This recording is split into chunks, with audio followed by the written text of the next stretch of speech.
fastest home for podcasts, live streams, and unfiltered conversations. This is Dallas On Air.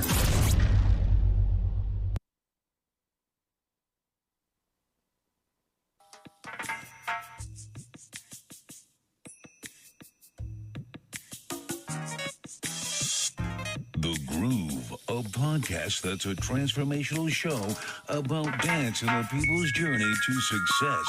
That's just a vibe. Welcome to the couch. The Groove, sponsored by the flyest station in the nation, flyradio.com. Your station for music lovers. Listen live 24 hours on flyradio.com. Download our app from the Google Play Store for talent or advertising opportunities. Please call 773-FLY-DIVA, otherwise known as 773-359-3482. Welcome to The Groove. I am super excited tonight.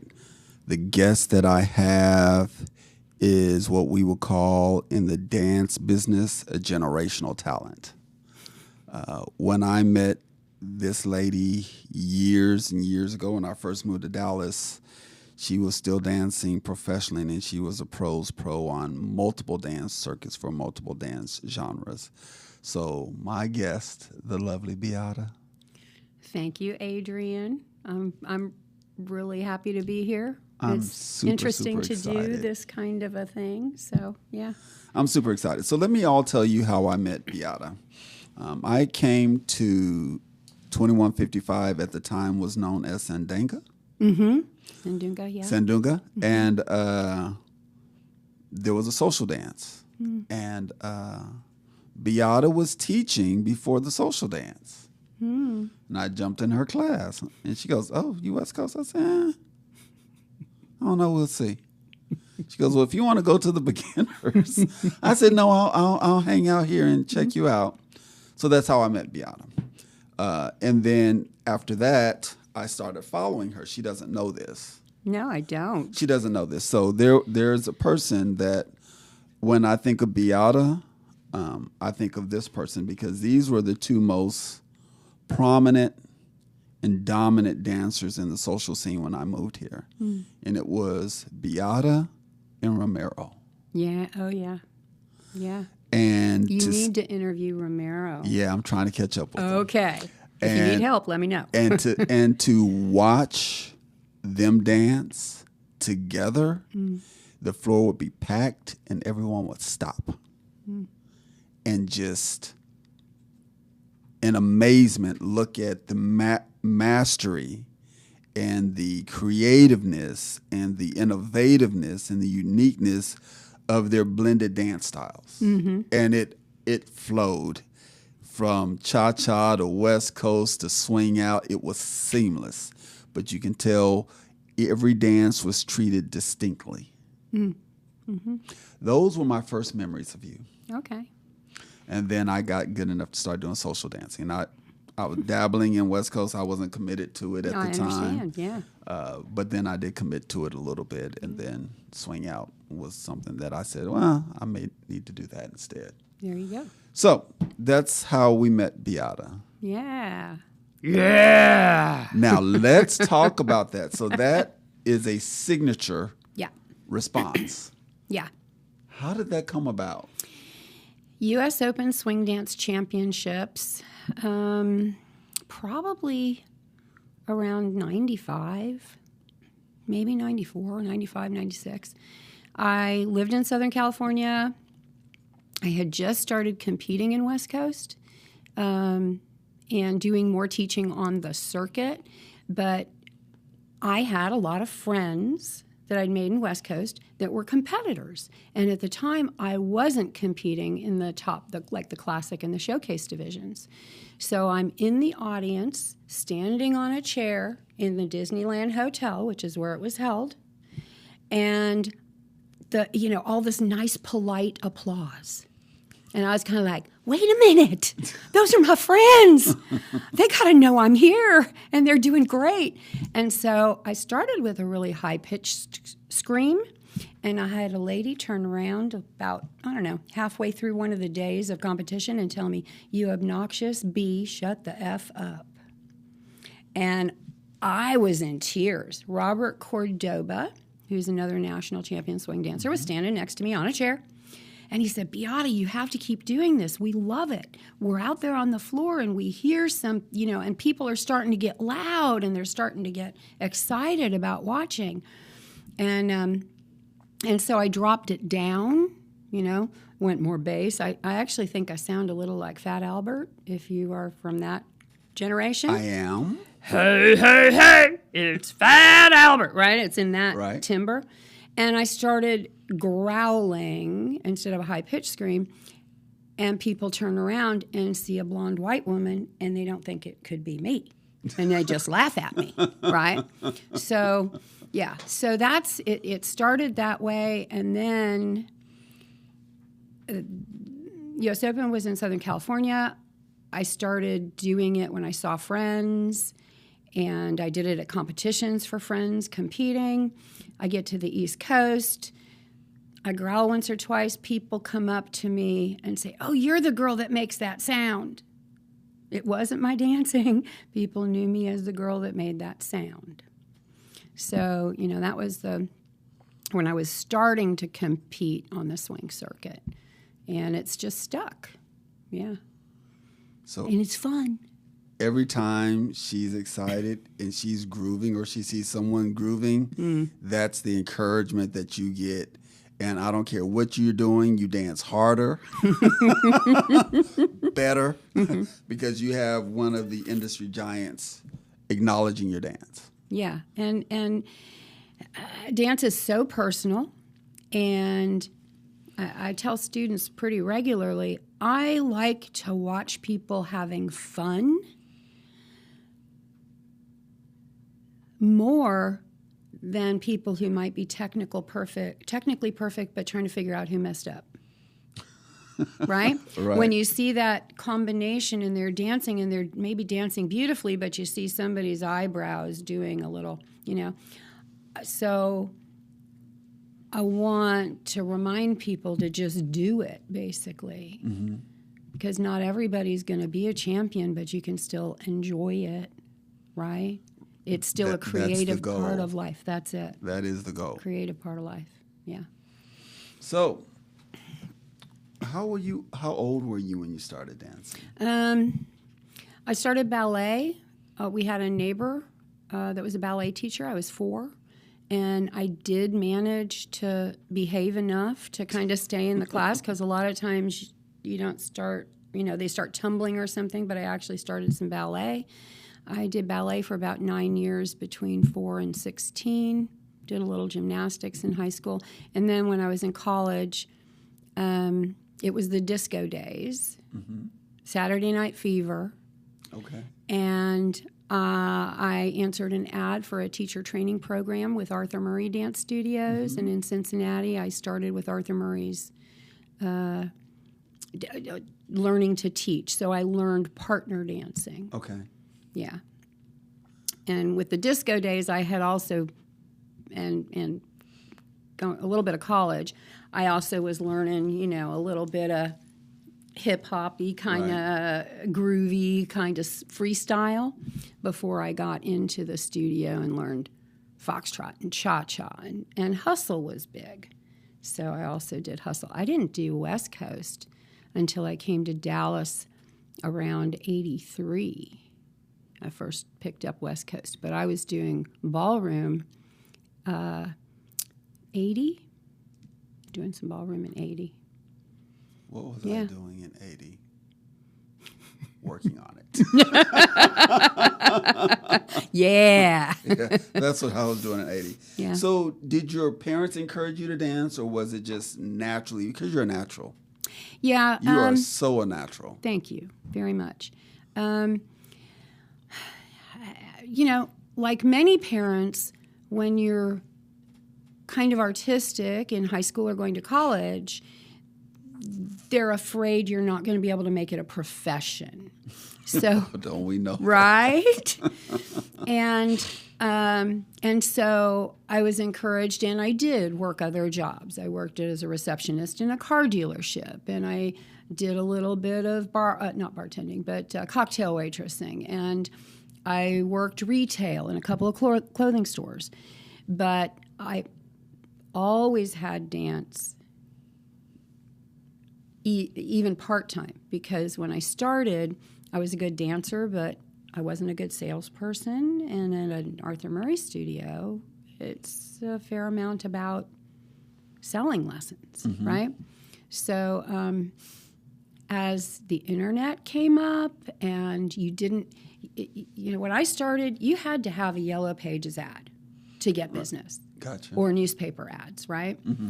But as the internet came out and more different kinds of publications, you could be an independent instructor. You could be, you didn't have to be affiliated with a studio. So by 94, it was around 94, that I went fully independent, and I stopped doing other kinds of side jobs and found the West Coast Swing Circuit and danced pretty thoroughly just on the West Coast Swing Circuit. I did some on the country circuit. I did some teaching on the country circuit because they wanted the West Coast. Little bit of competition on the country circuit. And I've always continued to love to dance ballroom, but there were some years that all I did was West Coast. So how long, when you started competing, did it take you before you started winning everything and becoming a champion? First, second comp? Actually, I was teaching a little bit of ballroom at my local church out in California, and a couple of people said there's this dance and there's this competition, and I think I had done push here in Dallas between 82 and 87. And I was out in California in like 91, 92. And they said there was a dance competition with a dance called West Coast Swing. And when I'd seen it, I was like, oh, that's kind of like push. Because it wasn't West Coast here at that time. Dallas evolved. Yeah. And we'll talk about that. Yeah, that's another story. So I went to a competition, and because I knew I was a teacher of dance, I'd never competed, but I did. It was a local competition. It wasn't a national West Coast competition. It was in Southern California. And I did. I won the Advanced West Coast Jack and Jill and the Advanced Hustle Jack and Jill as a follower. So I didn't know the partners. I just followed, hung on, and smiled a lot, So it's a lot. To me, it is easier for a follower than a leader in those kinds of circumstances. Okay. But yeah. And then you just kept ascending from there. Yeah, I started doing some traveling. I placed pretty well. Found partners and did work on routines and got into routine divisions. I've always loved Jack and Jill's because I love social dancing. I mean, one of my jokes with new students is, what did you get into dancing to do? Right. And it's all the nice politically correct answers. Oh, some exercise and to meet people and things like that. And I said, I want to put my hands on as many men as possible for 3 minutes. That part. As dance. I can dance with him, and then I can dance with him, and then I can dance with him. So I love the conversation because it's a physical dance conversation in social dance. It is. And West Coast more than, and I haven't done enough swing out or steppin' to know how much back and forth there is. But West Coast, the follower has an ability to interject a couple of statements here and there, Absolutely. or the leader can leave space for her to embellish. Absolutely. Yeah. And so that was another thing that attracted me to that dance, because foxtrot, you've got to kind of do what he does. Yeah, that's it. And you have your arms, you know, or maybe a foot somewhere, and your head, you know, what you Right. do with your head. But everything else just has to stay in frame and follow the footwork he's leading. So, yeah, it's fun, very fun. So when you started winning these comps, Yes. what was the purse? I don't even remember. I think like that first local competition, first place might have been $150 to $250 or something each partner on a Jack and Jill. And I don't know quite what the purses are even now, but at the top of my competing in classic and showcase divisions, it was probably about $1,000. Sometimes it might have been over that per partner. Oh, Yeah. So, you know, $2,000 for first place, $1,000 I think for second, and probably $500 for third, something like that. The Jack and Jills changed to being relative to the number of entries.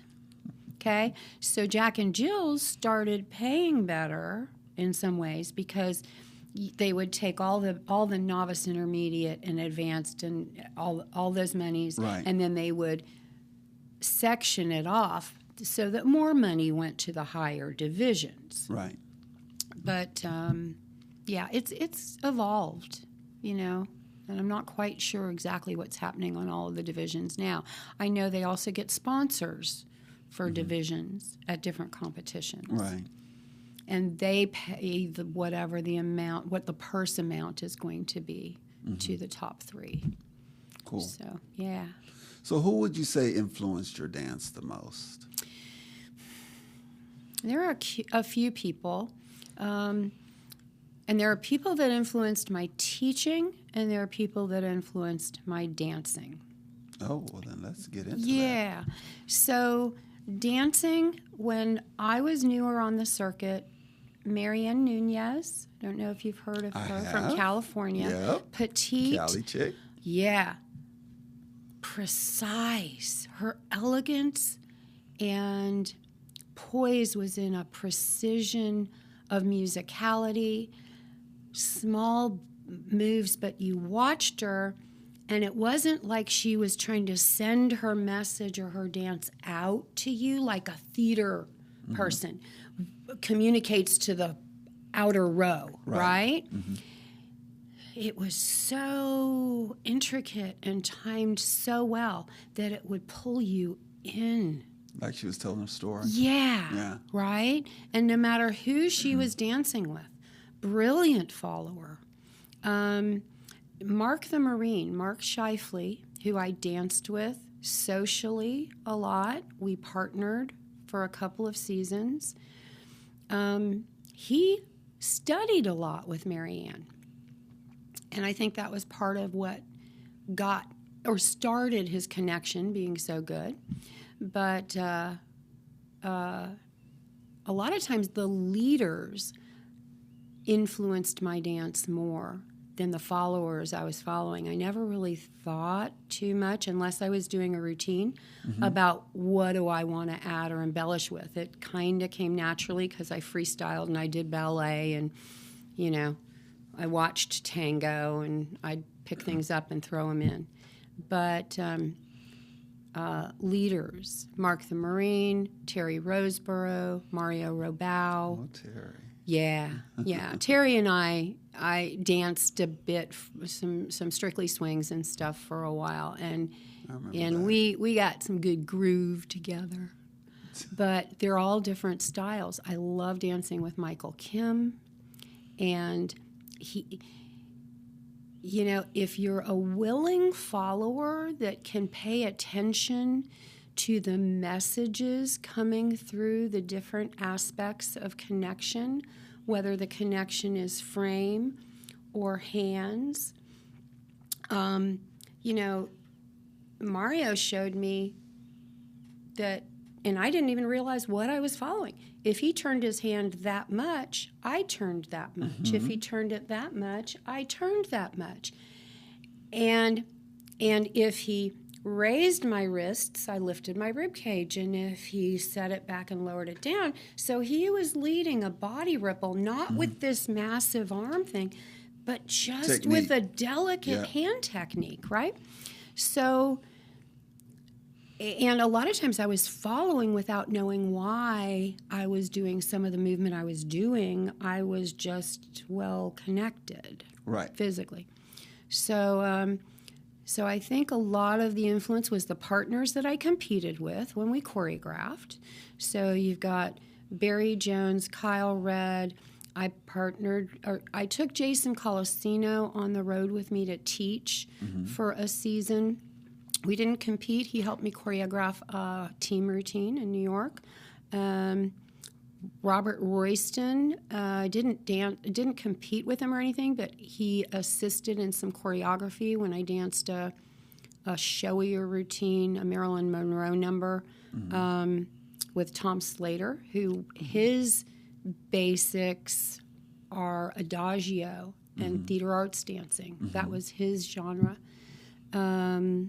So all of my partners influenced Dimitri Soliotis, all had some influence on my dancing. I love to watch Brandy Northrup, Marianne Nunez, Charlotte Bott, Deborah Seike, and then before me, Michelle Kincaid, Kelly Buckwalter, Cameo. And Cameo's parents were West Coast swing dancers. The names are evading me at the moment, but her parents, her mother's so elegant. And she is now too, and had a lot of ballet. Right. So as far as teaching, Skippy Blair, her universal unit system helped me understand the dance use of the music better for all dances. And not everybody needs that, but I still use it with some students who are a little more engineering or science-minded. It's sometimes a good way to break down. Right. It's a good way to break it down for them. Right. And Mark also, the things that we worked on in dancing together expanded my understanding and made me look at teaching. I learned some of the basics of it with Arthur Murray, but then on the West Coast swing circuit, I learned so much more because the dance has a different connection. Totally. Than it's frame. Not frame and stature and all of that. Yep. So how many genres do you know, Beata? I've kind of tried to count them, and then somebody says something about something else, and I'm like, I feel a little of that too. What I feel qualified and comfortable teaching is probably about 20. Okay. What I can follow? All of them? Most. All of them? Okay. I'm sure you could come up with a couple of things. Well, there are a couple of them like polka that I probably would not want to follow. Well, I mean, too much work. It's a lot of work, and it's not that work. Cute. It's a fun dance. Yes, and it's an energetic dance. It's kind of like the other version of Lindy Hop. Yes. A lot of people don't know what polka is, so go and watch and see what polka is, and you'll see remnants of the Lindy Hop. It's a very energetic dance. Yeah.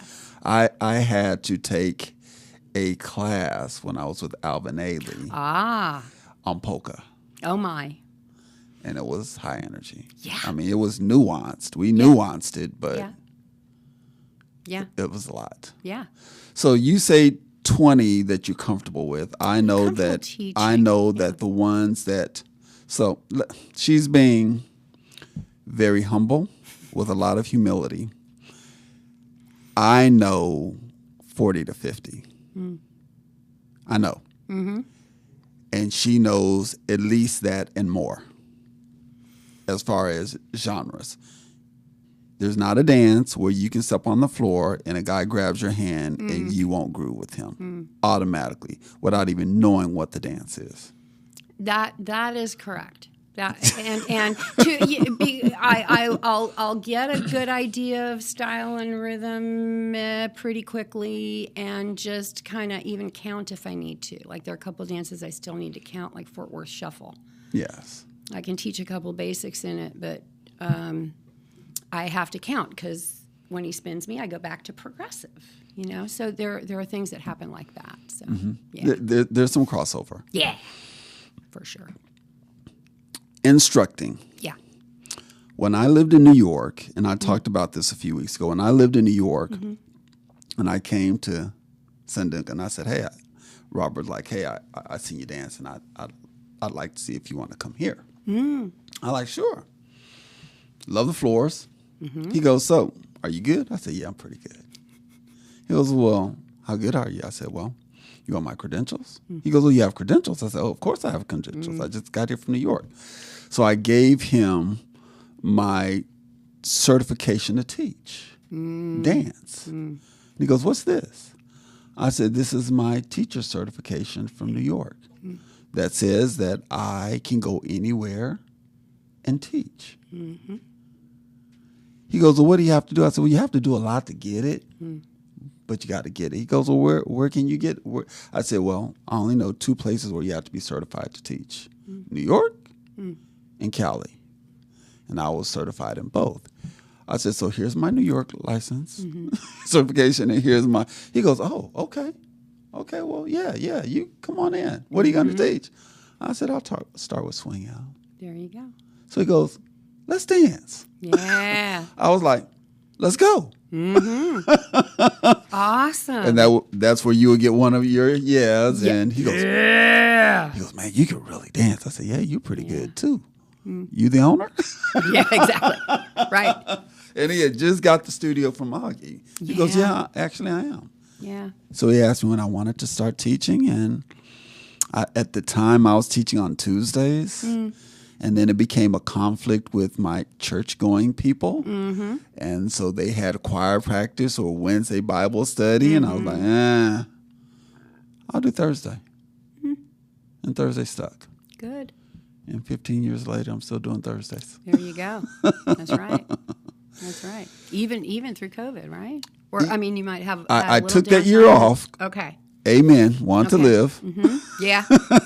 Yeah.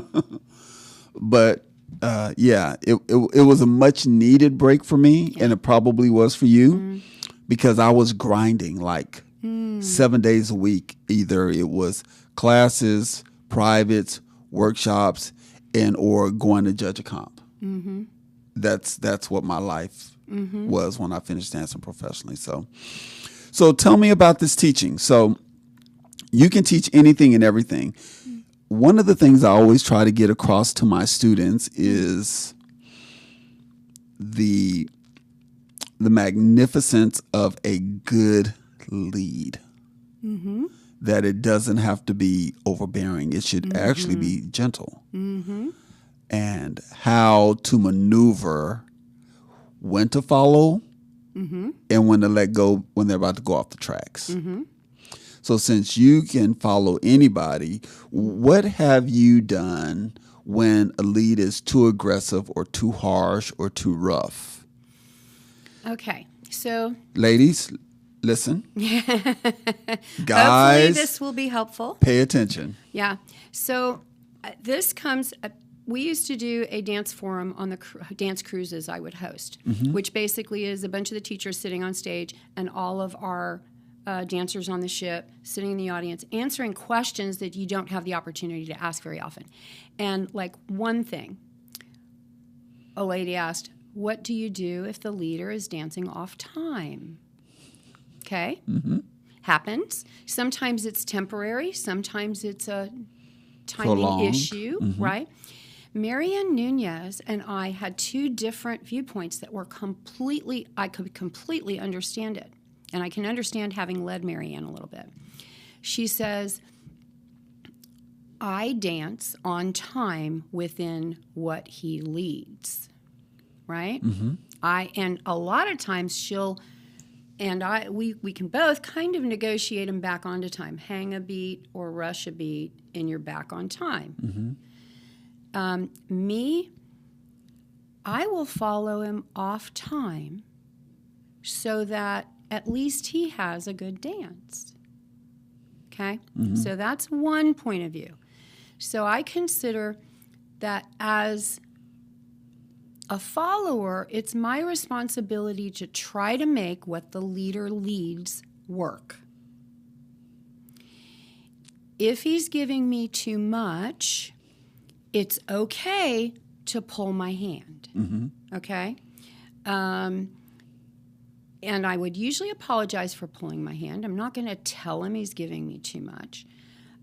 If it's something I start to predict, like he's giving me too much push on a particular count, I'll soften myself and move myself on the right time in the music so that he doesn't feel, he feels a bit matched, but he doesn't get to, I don't know, for lack of a better term, shove. Right? So, but it's some advanced connection technique for a follower to be able to monitor or manage a lead. Mm-hmm. Now, what I coach my leads on is that they want to use the minimal amount necessary to get the desirable result. Right? Right. Not the maximum she can stay on her feet for. Okay? And that's the two extremes, okay? Those are the extremes. And there's also a whisper, right? So you don't want to yell. Mm-hmm. You don't want to whisper where she really can't hear what you're actually saying, mm-hmm. and she gets confused. You're trying to give her a clear message that is enough that that invites her to do what you're asking with the correct prep for a turn, but she powers her turn, right? Absolutely. Right. He's not, leading is not powering movement. I mean, there are a couple little places where there's a little, extra power or a little, but it's still an invitation. It is. For her to manage the movement he's asking for. Or not. Or not. Correct. So,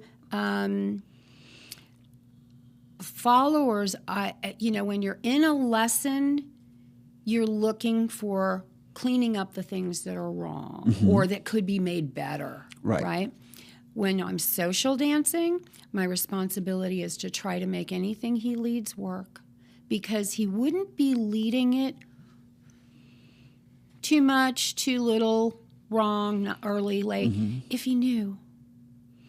He's not consciously trying to do something that is not manageable for a follower. Right? Mm-hmm. So here's a perspective I give leaders, though. I'm an advanced follower. Probably most guys I dance with are not going to be as good as some of the dances I've had. Right. It doesn't mean I'm not going to have a good time and mm-hmm. love to dance. You don't have to impress me with stuff. Tricks. Okay? Yeah. Moves. Yeah. I can be very happy, and I'm actually almost happier with good rhythmed basics and connection. That I probably am going to be mostly comfortable with what the leader is bored with. Right. Because he's so good at leading it. Mm-hmm. Right? It doesn't mean don't do your new moves, but don't do a whole dance of new moves. Don't, put 3 things in that are new that you're working on, because if she's got nice comfort on everything else, she'll help it feel right. Right. But if she's a little bit in, oh my goodness, what? Oh, what's next? Oh, okay, right? If she's a little bit surprised by new stuff and having to balance and things, she's not going to have as good a dance. And he might come off the floor thinking he led a lot of things. Yeah. And she, there's a difference between her smiling and her smiling. Right. Like, ah! So, they don't have to know a lot. They just have to know what they know and do it well. I totally agree with you. Yeah. I always, in every genre that I teach, I let the leads know the dance is about the ladies. It's not about you. Mm-hmm. So you should be in a posture of inviting a lead, per se, asking, is this something you're willing to consider? Mm-hmm. Versus, this is what I'm going to do. So in swing out, Chicago stepping, a lot of other genres, and I'm seeing it a lot in West Coast now. Mm-hmm. Men are overleading. They're overleading. They're not allowing the lady to settle in, if you will, to feel a certain kind of way. They don't pay attention to, is she in the pocket? Mm-hmm. Is she dancing to lyricism? Is she dancing to musicality? Mm-hmm. Is she dancing to the top, the middle, or the bottom beat? Is she's trying? What is she doing, and why is she doing it? Mm-hmm. Instead of seeing her and then say, "Oh, I have 18 moves I'm trying to put you through." Yeah. And you never pay attention to the person. Yeah, and a wonderful thing about West Coast is those abilities to have the conversation go back and forth. Right. And but when a guy is dominating the whole dance, she doesn't have the opportunity to do things that she can do that he can't necessarily lead. Right. Styling things, body things, or foot things. And sometimes she needs to slow down or pick up the speed on a spin to do a different foot work during a turn. And so, so when it's invited, it gives the follower more freedom to add embellishment and step up that pattern. Right. Yeah. And then followers, it's just pay a lot of attention. I still consider it the leader's right to lead, and it's the follower's privilege to be able to maybe insert a statement here or there and that kind of thing. Well, it's not something she should demand. Okay, and in West Coast, sometimes the followers demand, do this. He starts going for an underarm and she completely changes where she's going. Mm-hmm. And there are a couple of different embellishments, but that should only happen a couple of times a dance, too.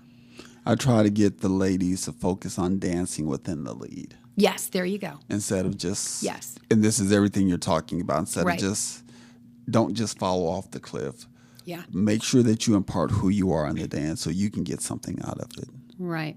Syncopate within what he's giving you, not instead of what he's giving you. Right. Right? Yeah. Yeah. So your instructing is world class. Well, thank you. I've watched you. It was funny because I remember one time having a conversation with you and then having a conversation with Robert. And he goes, I don't know who's the wedding person. You or Beata? I said, why would you say that? He said, because it seems like everybody in the planet's either going to you or they're going to Beata. I was like, well, we're pretty good. We're pretty good. He goes, well, what's the difference that you do between Beata? I said, well, it's not that we do anything different. We're of the same ilk. We're of the same mindset. We're of the same approach.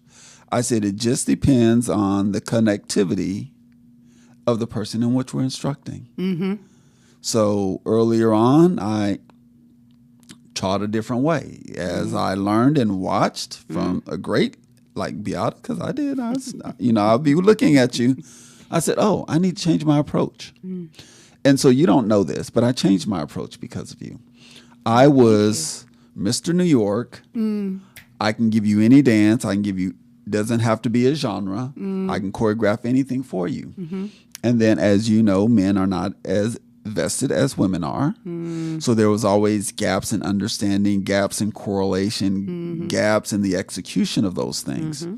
So one time I was just watching you, and I can hear you through the studio walls. And I heard some instructions that you gave, and it stuck with me.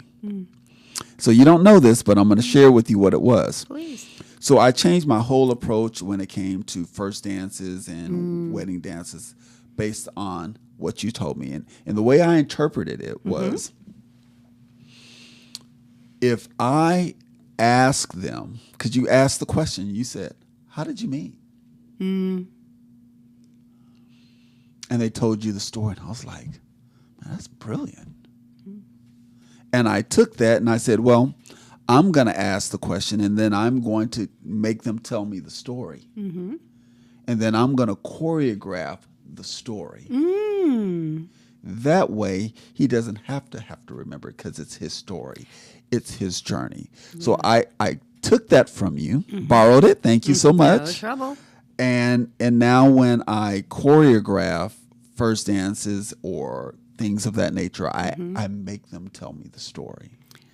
Yeah, and it makes it more personal to them, right? It makes it something nobody else is going to have. Even if they've got similar moves to somebody they see on YouTube, it's got a different meaning to them. Yeah. How do you feel about YouTube videos? Oh. Do you feel the same way I do?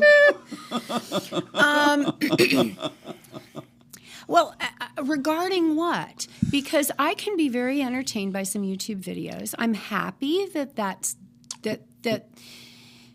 it's there and available.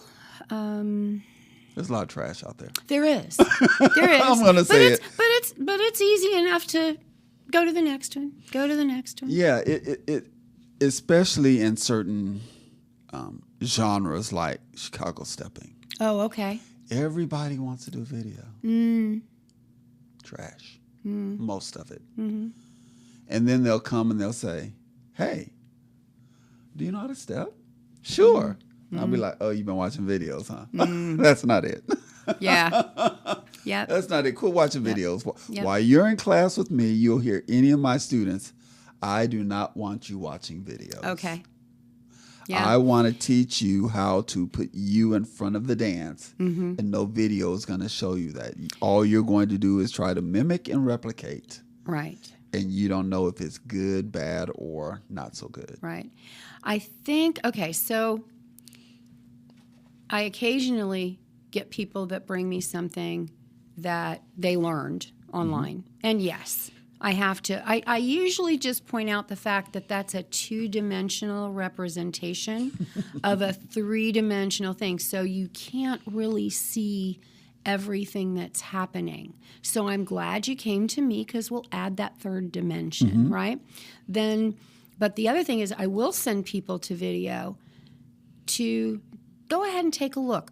What styles do you like? I tell wedding couples, have you looked at some YouTube videos? If they have, and I know the bride has, okay, send me what's your princess moment moves. What things what elements would you like to have? I said I may change them because some of the videos you really like are the ones I like too because they're pros. Okay? And I don't think you're ready to sign up for the Dancing with the Stars 8 hours a day for the next 3 months to get that dance. Right. But we can give you some of those shapes and some of those moments, right? And we can make them easier for the leader. Because a lot of times we've got to keep it. A lot of times he's not a dancer. Right. So we've got to make it easier for him, but let him show her off. So she gets her princess moments, right? So I use YouTube. I sometimes go and find moves I like if I'm feeling stale. I do tell my students, you can send me a link on something you'd like to learn. Send me a video, say, at 2 minutes and 22 seconds. Can we learn that? And I'll usually find a way to amend it to something that gives them something that they can feel like they've got that. And they strive for. Right. Now, I get some country guys that want some of the wild things that they'll see on the country dance videos. And again, I'll take a move that I recognize is an amalgamation of 8 different pieces linked together, and sometimes with a couple beats to keep the continuity going. And I'll break it down into the pieces, and I'll make them learn the intermediate pieces first, which makes them feel like they're still making progress, before I start combining the pieces. Makes sense. Yeah. So it's useful, but there's also a lot of stuff that, I wish that I just don't look at. Yeah. Yeah. Well, talking about looking at things, let's pull up your Facebook page. Okay.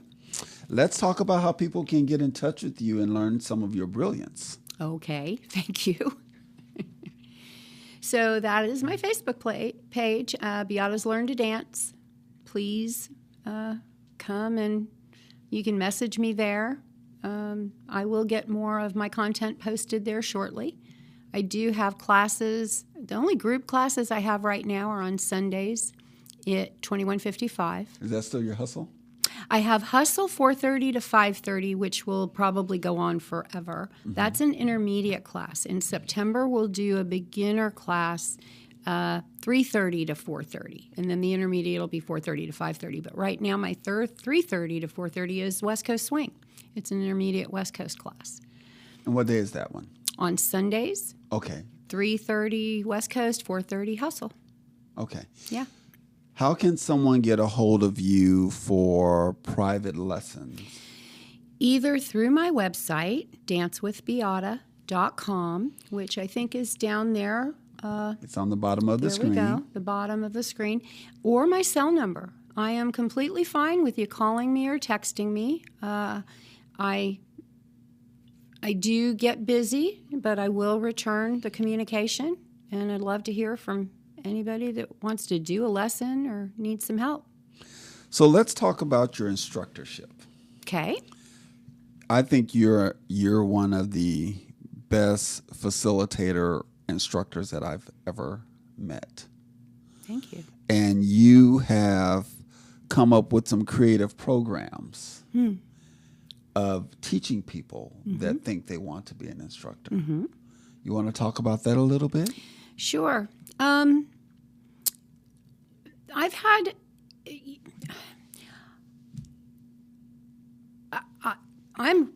First of all, I'm super impressed you're licensed. Because I may have learned, but I never got what would be officially called a license to teach. Even though I did some of Skippy's training, I didn't get the Golden State teacher certification that she had. But I would like to have more people social dancing on the planet and in society and in communities. And I think that people that find us and take lessons should share that. But I also sometimes find people who are pretty good dancers and they're very attentive as students. And I see that, hey, have you thought about doing some teaching? Or I use them in my lessons sometimes as a leader or a follower when I need somebody. And they're great at passing along good tips and things like that. Right. And so I will offer them to apprentice with me, or I have definitely had instructors ask for marketing tips. You know, a lot of times getting started is how do you find students, right? I have run and have some students currently just learning to teach wedding dance lessons. with me. Okay. And a lot of times, I think a lot of the people that come to me really just want what I call survival social, okay, which is box step, okay, because they can do it to waltz, rumba, and even foxtrot, Yeah. and most ballads, and then a single time East Coast or a 4-count hustle for fast music, depending upon their coordination. And if they get kind of bit by the bug and they start really getting out there and doing some dancing, then I advance them into other things. Okay. But so many people they're only going to go out 3 or 4 times a year to Right. dance. Yeah. So they don't need a massive program. So if anybody wants to just teach at their church and get people being able to dance with each other at a church function or something like that, that's easy teaching, and I'm happy to pass on that skill. So when you notice that, is there a behavioral, I'm sure that there is a behavioral component that you look at. Do they have the temperament? Yes. And it's not about me. I mean, I've got students who have taken from me for a couple of years and never watched one of my videos. They've never seen me dance, especially if they've since COVID, and I don't go out and social dance or compete anymore. I mean, most of my competition videos are all before 2005, right?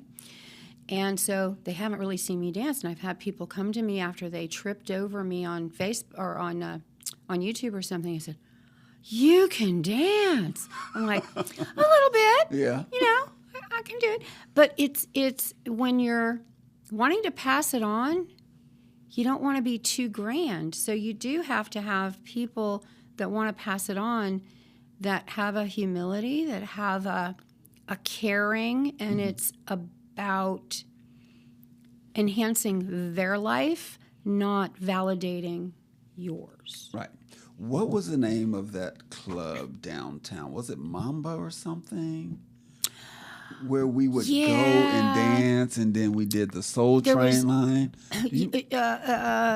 Lasanda was doing something. Lasanda Campbell was the one that started us going there, but that was like... It was fun. That was fun. It was a lot of fun. I think it was something like that. That was when social dancing was really pure. Yes, and you'd have mixed genres in the same room, too. Right. You'd have West Coast and salsa and swing out and all kinds of things. And we were vibing with everybody. Yeah, we need to get that back. Yeah. As a matter of fact, I'm going to share this with you afterwards, but Ryan Lewis, great friend of mine and ours, is wanting to do something like that. Oh, cool. He's wanting to bring the community back together to do some social dancing. Okay. So he sent me a save the date yesterday, and we spoke about it again today, and I told him, anything you need, I'll be there for you. Okay. So I will share that with you because I think please. it's important. Yeah. Also, if you can pull up the other flyer, Yes. we're having a celebration of life and dance for a very, very dear friend of mine, Robert Nelson, who has recently passed. Is going to be at the studio 2155 this Saturday. It will start at 4:00. You will see multiple genres that will be displayed. It's just a dance. If you want to come by and dance, come by and dance. If you want to come by and just fellowship, come by and fellowship. One of the things I loved about Robert is he celebrated every genre, and he wanted every genre under the roof at 2155. So as you can see from the schedule of events, there's going to be music at specific times for specific genres. There's going to be light snacks that cost you nothing. There's going to be a bourbon toast, since Robert and the Colonel like to taste, and that will be for a small fee. Also, if you want to give, cash is readily accepted. If you want to dance, we're recommending asking if you so desire to want to contribute to the studio, you can do that in that manner. But if you can ride share with someone, it's probably going to be easier for you to get in and out of the studio because Saturday it's going to be super packed. So this is a studio that Beata and I teach at, and we've been teaching here for years. I'm not going anywhere, and she's not going to either. Right. I'm not going to let her, and I don't think she wants to. But there's going to be a variety of music played for different genres. And if you've known Robert or heard about him or been to any of the instructors that he's facilitated, please come by August 2nd, 2155 Marsh Lane, Suite 144, Carrollton, Texas, starting from 4 p.m., I think, to midnight. Yeah. Come on by. Also, this upcoming month, I have my 2 parties under one roof where I take over the studio, and it is throwback. So the clothes will be throwback. 70s, 80s, 90s, 2000s. The DJs will be playing music that is throwback. Okay. At a conversational level. Yes. My DJs can get a little loud. And so that will be August 8th, $20 pre-sale. Tickets are going fast. I have a very popular Chicago stepping DJ called DJ Samsonite that's coming in from Atlanta. He always fills the room.